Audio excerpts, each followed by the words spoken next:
Welcome to Michigan Reimagined, presented by T.A. Forsberg and Wagoner Financial. And here's your host, Chris Buck.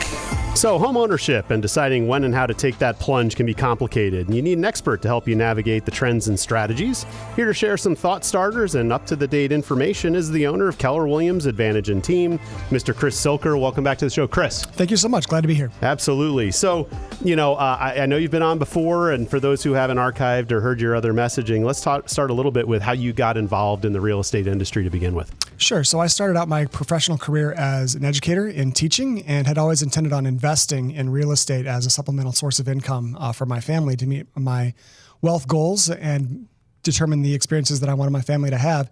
After spending 4 years in the educational world, it just was clear that that was not going to be the method that met my goals and provided the experiences that I needed and wanted for my family, and decided to transition into real estate full time at that point, and haven't not looked back since. It's been a phenomenal career. It's a great experience. Real estate is something that I have really fallen in love with.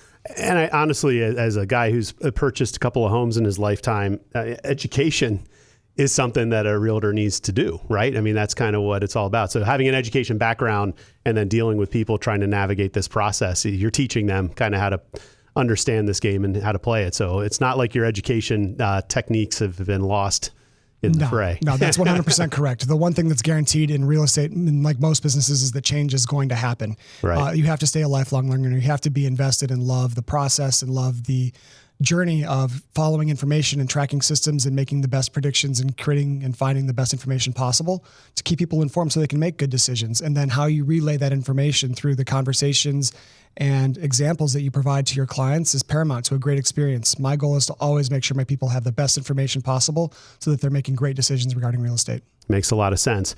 And so how did you decide on Keller Williams? There's a million different flags you can fly in front of your brand and your personal brand. Mm-hmm. And I know you're really passionate about Keller Williams. So why don't you share a little bit about that story and why they're a good fit for your style? Yeah, absolutely. So I explored every major real estate brand that was available in the Lansing market to align with. And I did really love Keller Williams for a couple of big reasons.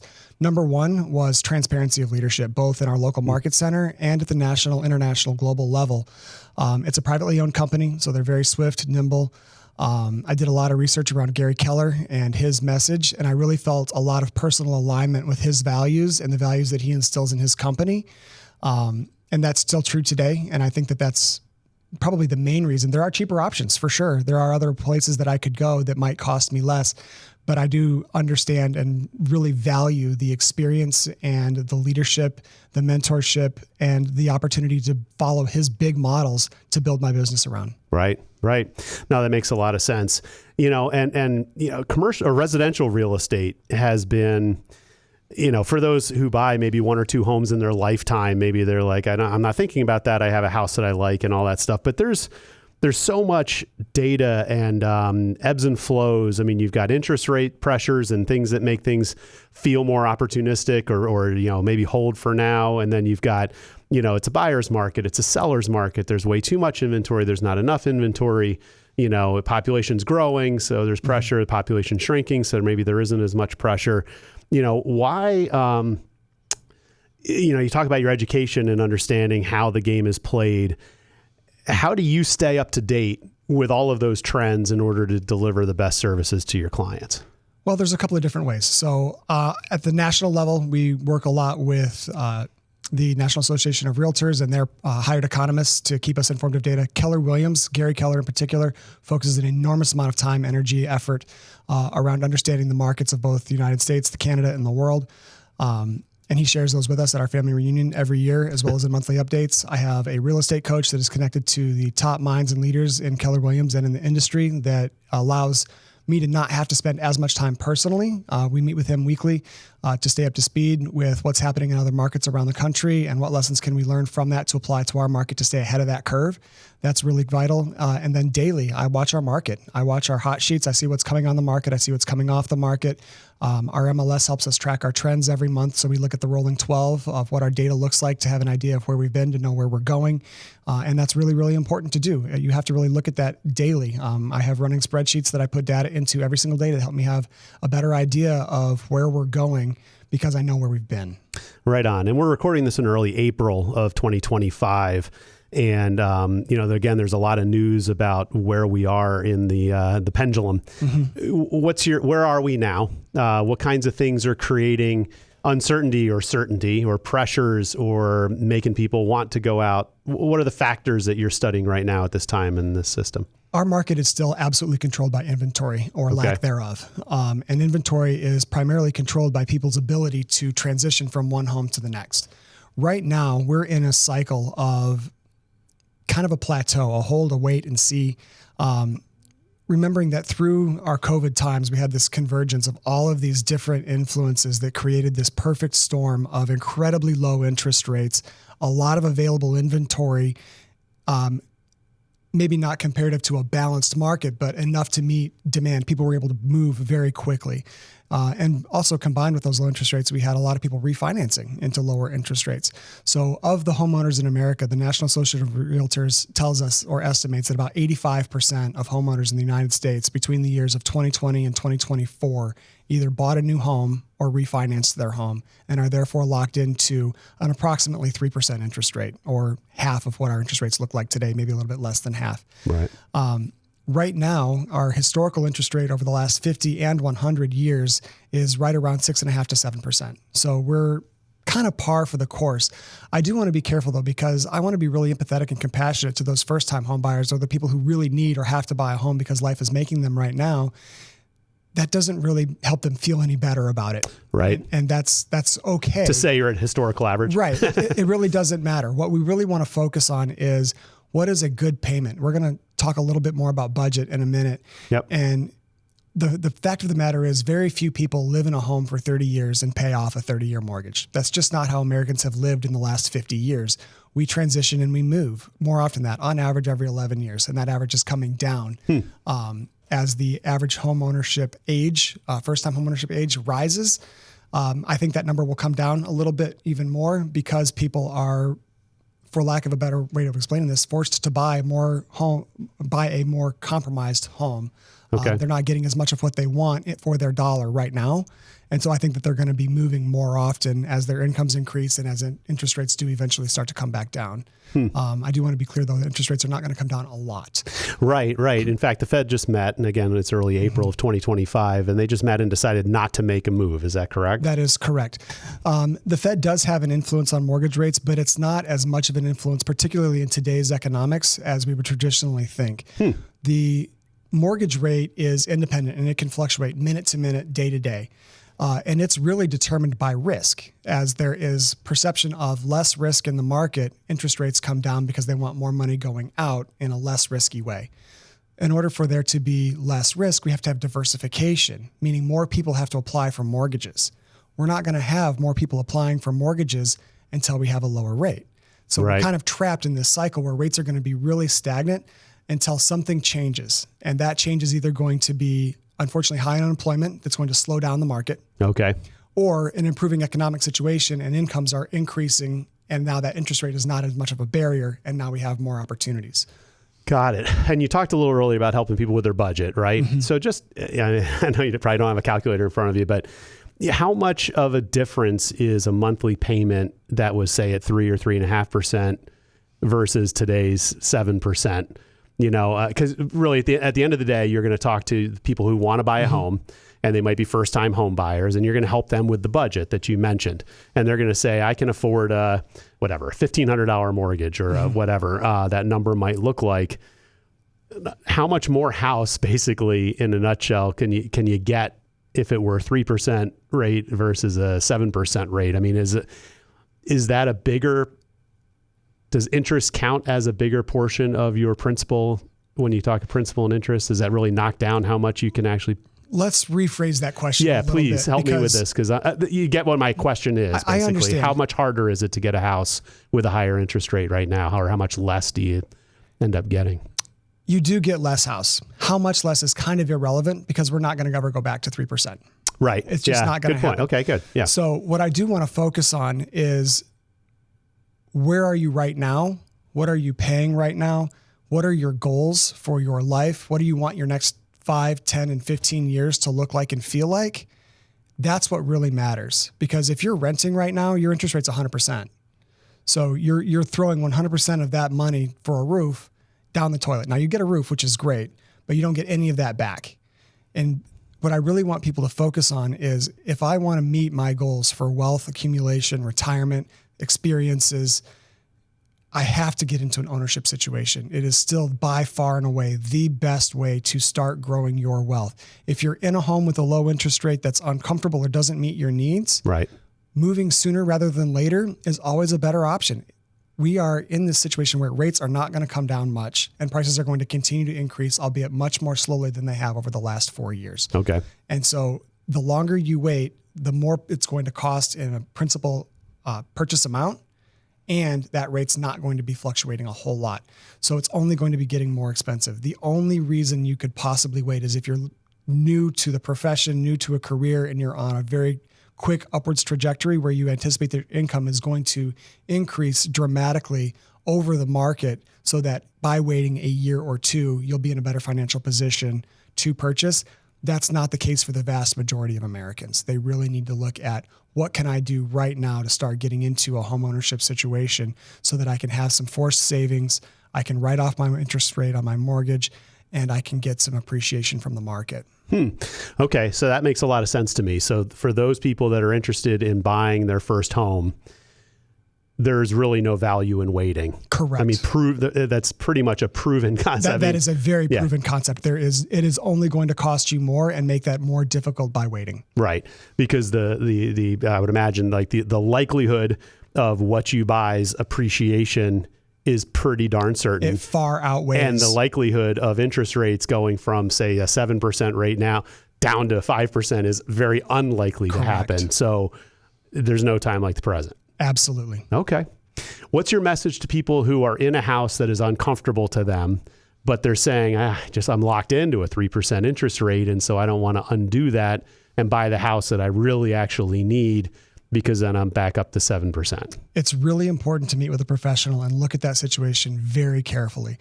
The fact is, it's the same as those who are looking at new home ownership. If that home is not going to suit your needs now, but you feel like you can tough it out for a couple of years, guess what? In a couple of years, what was attainable 2 years ago is no longer attainable.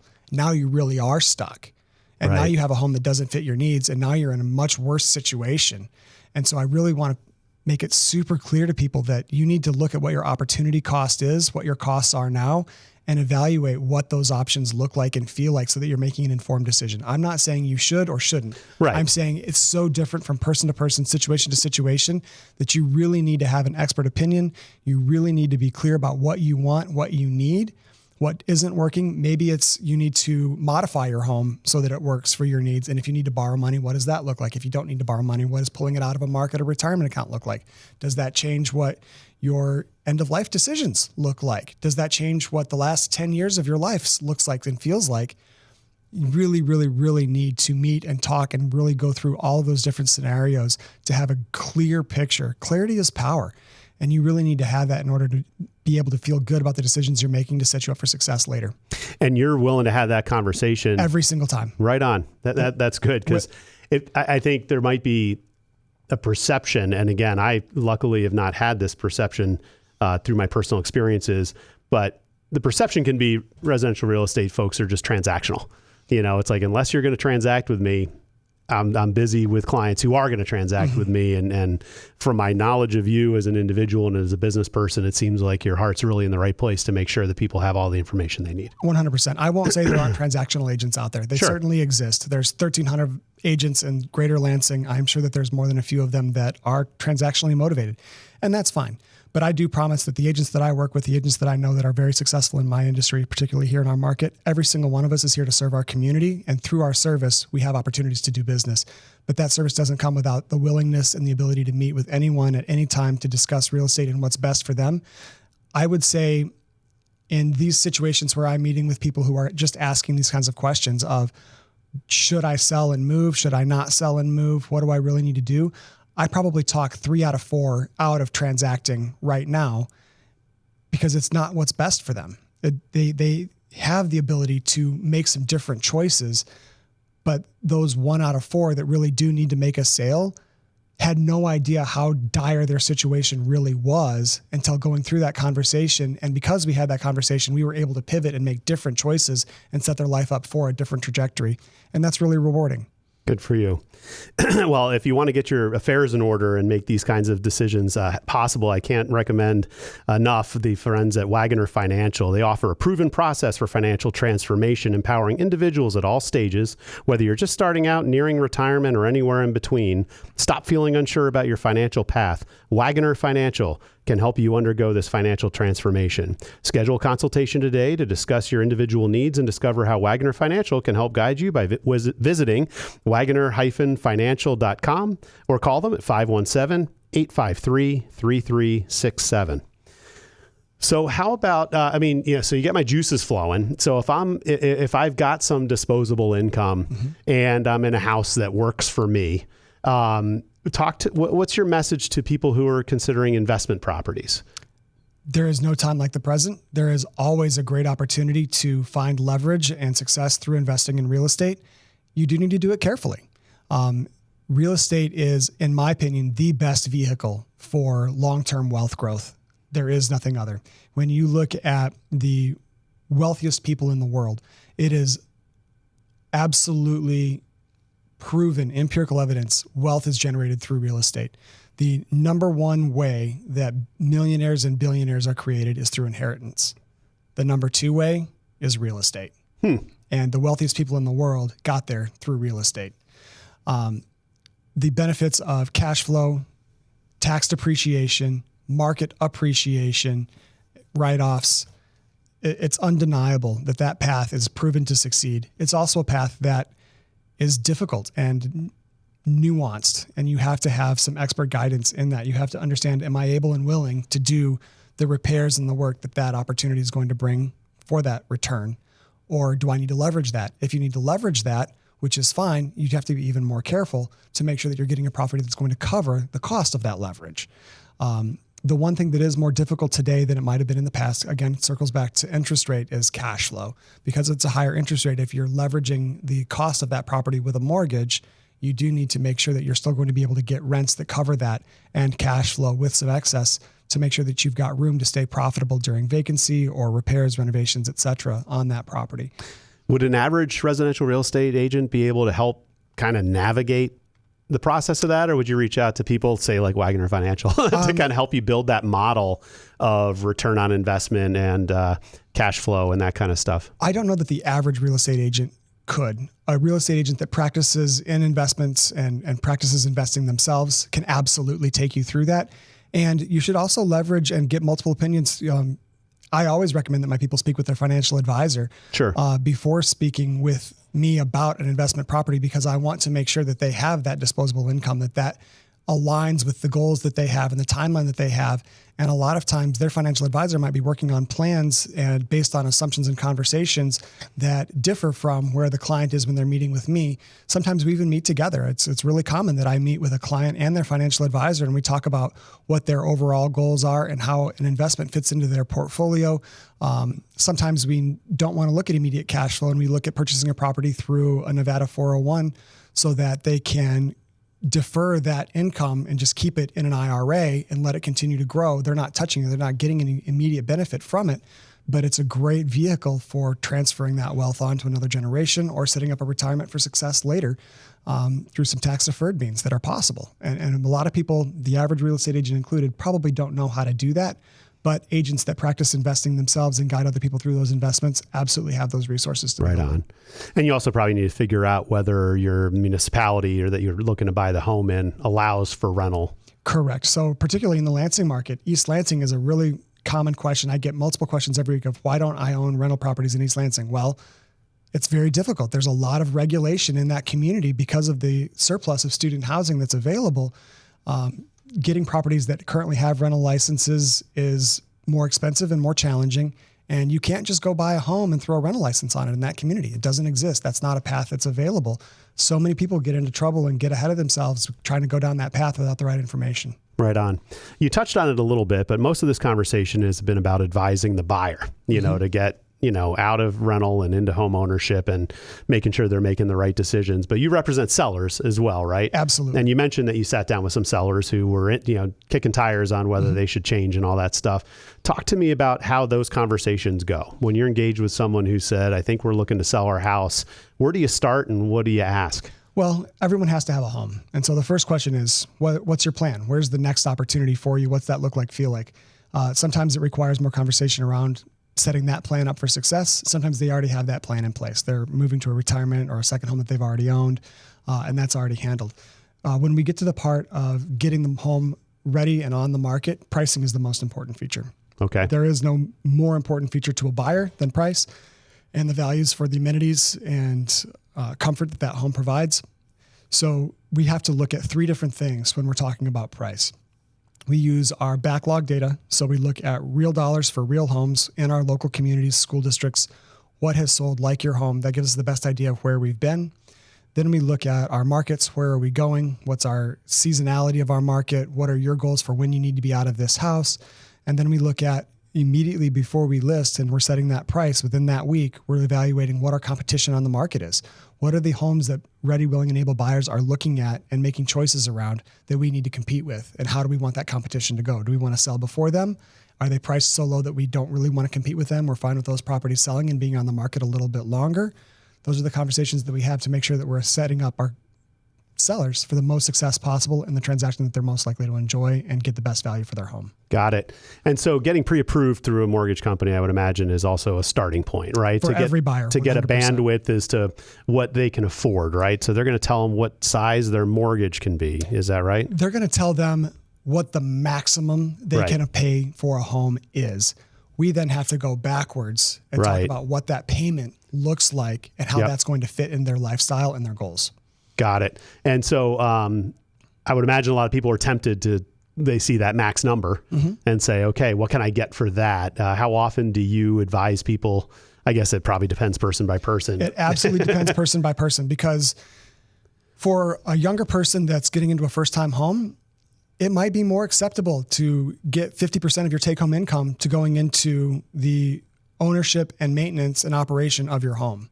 For someone that is starting a family or maybe already has a family, 50% is way too much. That they're going to be so house poor that they can't provide the experiences and the lifestyle that they really want and need for that family. They need to be looking more at like 30% or less. And so we really have to look at that at an individual level, align that opportunity with their goals and expectations, and have a frank conversation on what that looks like. Got it. So then you probably come up with some sort of a number of the asking price for a home, and then you go out and try to find it in the market and schedule the tours and stuff, right? The budget can be tricky. A lot of people have real hesitancy and fear around talking about what their budget looks like, what their obligations are. And you don't know what you don't know. So the more transparent and open you can be with your professional, the more set up for success and the better experience you're going to have. Got it. Well, I want to give a nod to one of our friends at Triterra. Triterra is a well-respected environmental consulting firm headquartered in Lansing, Michigan, with staff around the state to serve your brownfield development, environmental consulting, and natural resource management needs. Since 2008, Triterra has been successfully assisting a wide range of clients by implementing effective solutions to complex environmental challenges. If you're a developer, a property owner, a business, a lending institution, an attorney, or a governmental entity looking for a creative solution and want prompt and timely service, contact my friends at Triterra. Led by CEO and visionary Don McNabb and leaders JP Buckingham and Dave Van Haren and their dozens of technical experts, you can't miss by calling Triterra at 517-702-0470 or check them out at triterra.us. They mean it when they say it's not just what we do, it's who we are and how we do it. So once you get a home that someone feels pretty good about, how engaged are you in the process of getting them to the closing?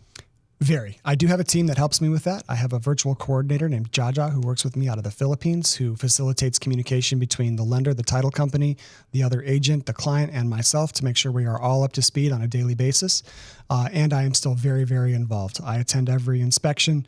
I keep my client informed and in communication with their lender through the appraisal process, with the title company through the final underwriting, and working towards our closing table operations. Makes a lot of sense. And so you must have a pretty sizable, I'll date myself here by saying Rolodex of people that you would recommend for your buyers or your sellers to use from inspections, mortgage companies, other partners in the transactional process? Absolutely. I have worked really, really hard on my network of service providers and professionals because the opportunity and the relationship with me doesn't end at the closing table. I want to be involved with your home ownership journey from beginning through the rest of your life, through multiple transactions. And that really comes with, hey, Chris, we're new to our house and guess what? The toilet leaks. Do I need a plumber? Do I need to replace it? Do I need to do it myself? Do I have a warranty? Do I have a warranty? Right, yeah. All of those questions. And so I have multiple referral partners in literally every industry possible, from roofers to basement foundation experts, top to bottom, that can make sure that your home ownership journey is as smooth and pleasurable as possible. We all know that home ownership comes with challenges, and that's part of the price we pay for the opportunity that owning a home brings us. And it takes a proactive stance to get that network portfolio created. I know you're a big network. Talk a little bit about your involvement with Rotary and what's being bestowed upon you this year. Well, I'm really excited. I'm going to be jumping into a role as president of my Hazlet Okemos Rotary Board this coming year, starting in July. My Rotary experience is based more about being involved and engaged in my local community in Meridian Township and Greater Lansing, as well as service in the state and globally. Rotary is a massive organization of really value-aligned individuals that work to solve really huge problems, starting with polio, but exploring more mental health, water shortages, food shortages, childcare, anything that you could possibly imagine in services available through Rotary. And it's really exciting to be a part of that. In terms of professional networking, as an investor myself, I often need all of these referral partners in my own world and in my own business, for my own home and my own properties. And I vet and ensure that their service and experience is great for me before I pass that on to any of my clients, so that I can give that personal referral and warm recommendation of they're great and here's how I know why and here's what they did for me and here's how they're going to set you up for success. Also, I really enjoy home improvement projects myself. I do a lot of work on my own, from vinyl floors to swapping plumbing fixtures to building cabinets. And so when I have that client that's super excited about a DIY project, I make an appointment and we take a morning and I walk them through it. And I give them, I'll loan them my tools. I'll give them my expertise. I won't do it for them. I can't do that, because the whole part of the fun is getting to do the project yourself. But I'm happy to do that. And I love that. And it's a part of that journey that I really enjoy. Fantastic. Well, I'm sold. Talk to me a little bit about how people get in touch with you. I have a brand new website that I'm super happy with and proud of. I'd love for anybody to check it out, advantageinteam.com. You can communicate with me directly through there. You can search for homes. You can get automated values and speak with me about the value of your home through that website. It's a great resource. Please check it out.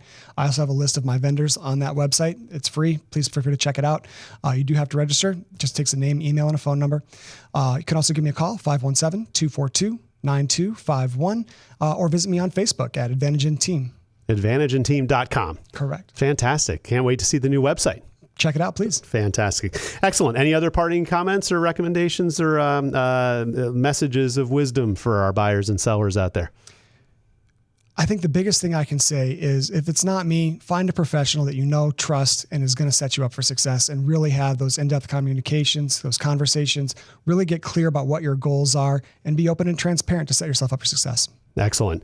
All right, folks, we've been talking to Chris Silker from Advantage in Team in Mid-Michigan. Please consider him for any of your real estate needs. I really appreciate you joining me here today.